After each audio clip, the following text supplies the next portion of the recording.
Good day, everyone. So today we will discuss about the first generation of computers. I am Almar Cordesus, and pardon, I am not physically around due to a conference that I need to attend to representing the institution.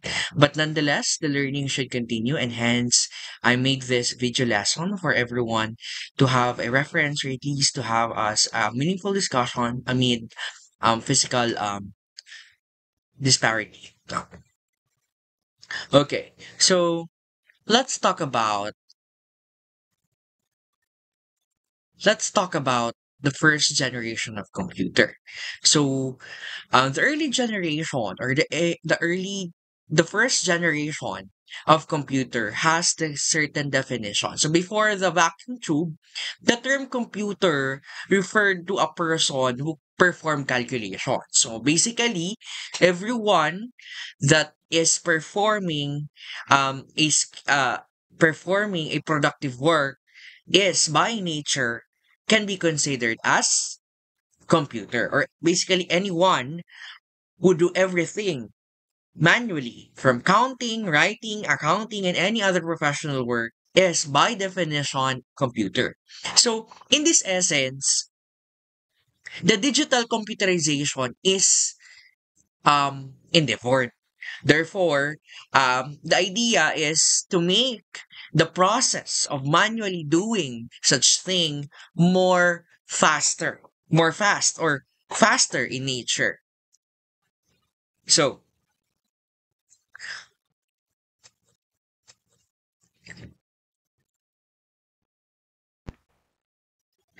have you wondered that light bulb change or can change the world? A single light bulb can change the world. So, the invention of the light bulb has something to do with the the development in terms of voltage, in terms of power, in terms of electron sharings and other scientific matters that at least should be discussed before the introduction of the vacuum tube. No, so basically the great idea of of the beginning, or the beginning of the computer, or the digital computer, is that light bulb changed the world. So it was the light bulb. So light bulb by Thomas Edison changed the world. So early light bulbs consisted of a carbon filament sealed inside a glass bulb with a vacuum inside.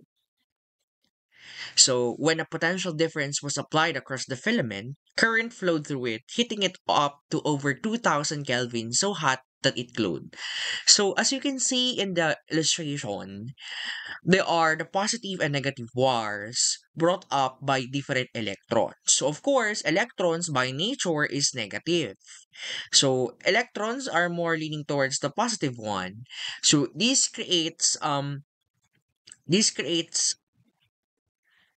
current flow that is higher, or at least higher than the normal one. So this is too hot that when you say 2000 Kelvin, you are referring to a cooling magma, or the lava, in layman's terms, no? So from the perspective of electronics, the real breakthrough came from the curious observation made by Thomas Edison, in which he said that the glass became discolored, turning yellow and then brown, one but only in the one side. So the turning of the bulb into a different color is a manifestation of what we call thermionic emission. Thermionic emission is the phenomenon when the filament emits not only light and heat but also electrons. So the filament there is this the wire, not the wire that the bulb um makes the bulb working, or it makes the light. It makes the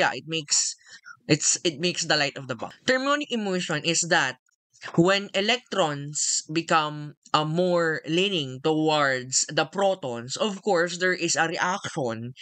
Hence, there will be a changing of color. So, this is the first observation of Thomas Edison. And this observation um, lead us to the development of the idea of one-way street for electricity. So, the filament, yung wire, you can see in the second figure, as you can see there, since the electrons are more leaning towards the protons or the positively charged one, it may be a wire, it may be another proton, but this is a positively charged wire. Therefore, they made so together with Thomas Edison is John Ambrose Fleming that he says and he adds a second electron in the bulb. So by charging this plate positively with respect to the filament, electrons could be accelerated across the gap, completing the circuit. So if you can see there, if by nature you add a positive one or a positive filament in the other side, then more likely there will be a transmission. It was earlier explained as the thermionic emission. And when there is a negatively one, of course, it won't transfer, no? So you can see there. So, but if the plate were slightly negative relative to the filament, then it would repel electrons and no current would flow. So, the device was called a thermionic diode, which have been very essential from detecting radio signals and converting alternating current into direct current. So, here, yun pala, another trivia is that the first one I saw you, I thought I presented the illustration is example of the direct current, no? It's a direct current. There is only one transmission or there are only one direction of the electron towards a positively charged object. In this case, the positively charged is of course the positively charged wire of the filament, no? And the other one is that the other figure is that this creates the alternating current, no? If there is an alternating current, of course there will be there is no direct trans I mean there is no a single side of transmission, no? So yan, naging thermionic diode siya because there are only two filaments. We have the original filament, and of course we have the positively or negatively charged filament, no? So scientists quickly realized that a more efficient design had a filament in the center and other electrode to the plate or anode as a cylinder surrounding it. So this geometry captured more of the electrons coming off the filament and allowed for larger currents to flow. These resulted in amplified radio waves as well as faster Morse code transaction. Kasi this is to guide you, no? This is more about the voltage, no? Kasi if the electrons is faster in moving towards the positively charged filament, then of course, there will be a more voltage. And if there is more voltage, therefore, there can be more energy produced, no?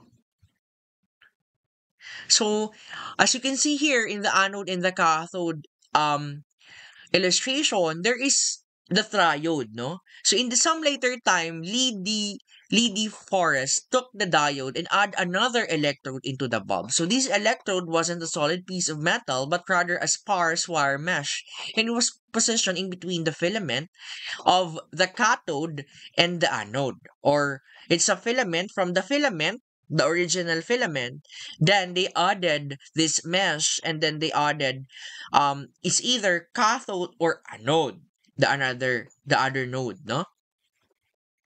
So a large potential difference could be applied across the anode and cathode, but the number of electrons that actually flowed between them was controlled by the voltage on the grid.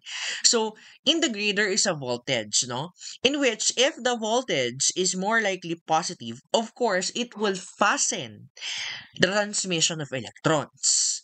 And if it is low, it will And if the voltage is low, of course, it will also loosens the transmission between the electron from the filament towards the anode or the cathode um filament. So the invention of the triode was incredibly important. So radios, TVs, whatever electronics had mere powered by vacuum tubes. So these vacuum tubes working together to produce voltage, higher voltage of energy, and to produce much of the power needed for the of course for the use of the gadgets, no?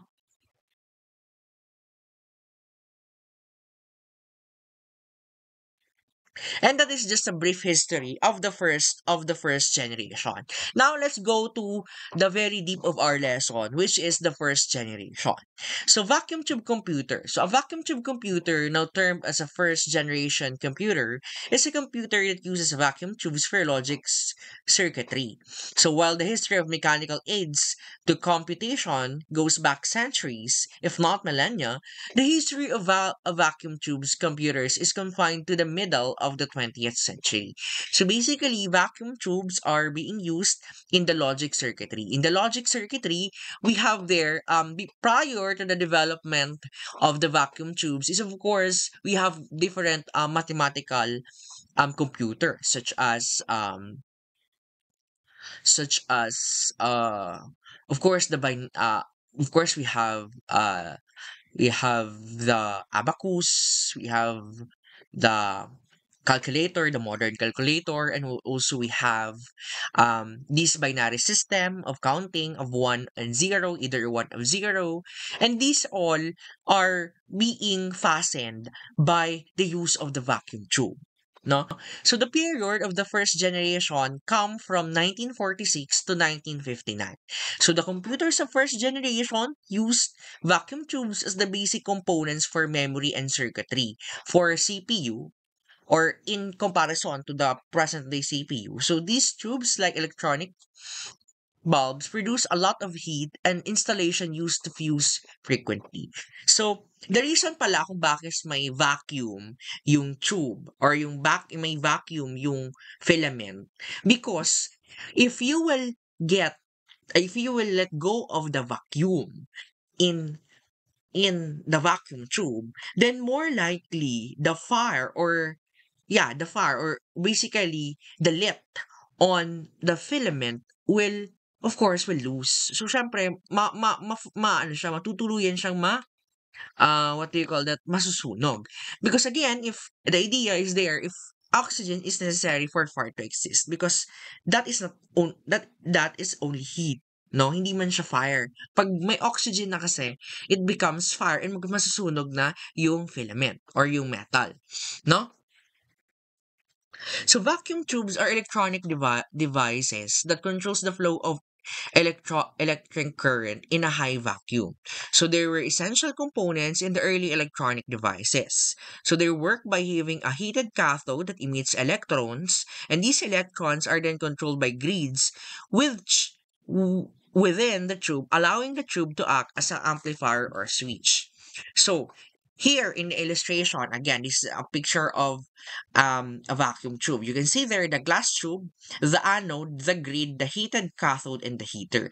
The idea of the grid there is to fasten the the transferring of the electrons. And if the electrons will fast, and then therefore there will be fasting of energies. And if there's a fasting of energies, of course there will be high in voltage, no? That's the basic idea there. Now, for the magnetic drums, as well as the disadvantages and the advantages of the cathode, and also to, if there is a time, to watch us the video of how do these vacuum tubes work, I call on Miss Aya. Thank you very much for listening.